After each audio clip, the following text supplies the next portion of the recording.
মুখ্যমন্ত্রী মমতা বন্দ্যোপাধ্যায়ের বড় ঘোষণা চলে এসেছে নবান্ন থেকে। জানুয়ারি মাসেই কিন্তু এই 9টি প্রকল্পের টাকা ছেলে এবং মেয়ে সবার ব্যাংকে কিন্তু ঢুকতে শুরু করবে।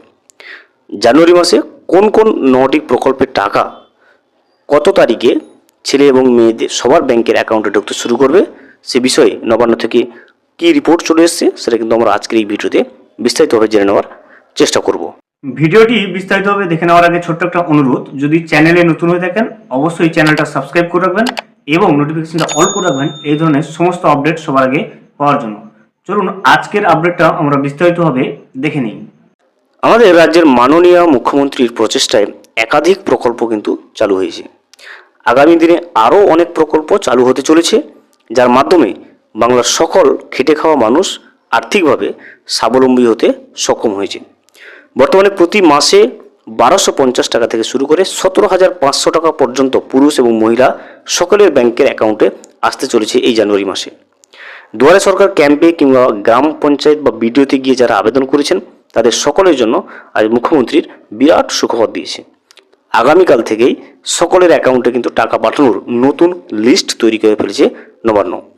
এবার আমরা দেখে নেব কোন কোন প্রকল্পের টাকা কত তারিখ ঢুকবে। দেখুন, প্রথমে রয়েছে যুবশ্রী প্রকল্প, যে প্রকল্পের মাধ্যমে প্রতি মাসে এই প্রকল্পে যারা নাম নথিভুক্ত করে রেখেছে তাদের কিন্তু প্রতি মাসে 1500 টাকা করে ভাতা দেওয়া হয় এবং এই ভাতার টাকাটা কিন্তু জানুয়ারি 2 তারিখ থেকে 10 তারিখের মধ্যে ব্যাংকের অ্যাকাউন্টে ঢুকতে শুরু করবে। এবারে রয়েছে সবচেয়ে জনপ্রিয় যে প্রকল্পটা, সেটা হচ্ছে লক্ষ্মীর ভাণ্ডার প্রকল্প। এখানে সাধারণ ক্যাটাগরির মহিলারা 1000 টাকা এবং যারা এসসি এবং এসটি রয়েছে অর্থাৎ তপশিলি জাতি এবং তপশিলি উপজাতি রয়েছে তারা কিন্তু 1200 টাকা করে পেয়ে থাকে প্রতি মাসে আর্থিক সহায়তা হিসেবে রাজ্য সরকার তরফ থেকে। এই প্রকল্পের টাকাও কিন্তু জানুয়ারি মাসে 2 তারিখ থেকে 10 তারিখের ভিতরে কিন্তু উপভোক্তাদের ব্যাংকের অ্যাকাউন্টে ঢুকতে শুরু করবে। এরপর রয়েছে মহিলা সমৃদ্ধি। এটা কিন্তু একটা গোষ্ঠীমূলক প্রকল্প স্বনির্ভর গোষ্ঠীদের জন্য, যেখানে টাকা দেওয়া হয় 5000 টাকা থেকে শুরু করে 30,000 টাকা পর্যন্ত। এই প্রকল্পের আন্ডারে যারা নাম নথিভুক্ত রয়েছে যে সমস্ত স্বনির্ভর গোষ্ঠীর, তারাও কিন্তু টাকাটা পেয়ে যেতে পারে জানুয়ারি 2 তারিখ থেকে 10 তারিখের মধ্যে। এবারে আসছি বিধবা ভাতা যারা পায়, অর্থাৎ যে সমস্ত মা বোনেরা প্রতি মাসে মাসে বিধবা ভাতা প্রকল্পের মাধ্যমে 1000 টাকা করে পেনশন পেয়ে থাকে, তাদের টাকাও কিন্তু জানুয়ারি 2 থেকে 10 জানুয়ারির মধ্যে অ্যাকাউন্টে ক্রেডিট হয়ে যাবে। এরপরে আসছি বার্ধক্য ভাতা, যাদের বয়স 60 বছরের ঊর্ধ্বে হয়ে গেছে এবং যারা কোনো রকম উপার্জন করার ক্ষমতা রাখে না, তাদের জন্য কিন্তু রাজ্য সরকারের এই প্রকল্প বার্ধক্য ভাতা প্রকল্প, এখানেও কিন্তু তারা 1000 টাকা করে মাসিক পেনশন পেয়ে থাকে এবং এই পেনশনের টাকাটাও জানুয়ারি মাসের 2 তারিখ থেকে 10 তারিখের ভেতরে ব্যাংকের অ্যাকাউন্টে উপভোক্তাদের ক্রেডিট হয়ে যাবে বা ঢুকে যাবে। এবারে আসছি জয় জওহার প্রকল্প রয়েছে এসসি এবং এসটি তপশিলি জাতি এবং তপশিলি বন্ধুদের জন্য। এখানেও মাসিক পেনশন হিসেবে তারা 1000 টাকা করে পেয়ে থাকে।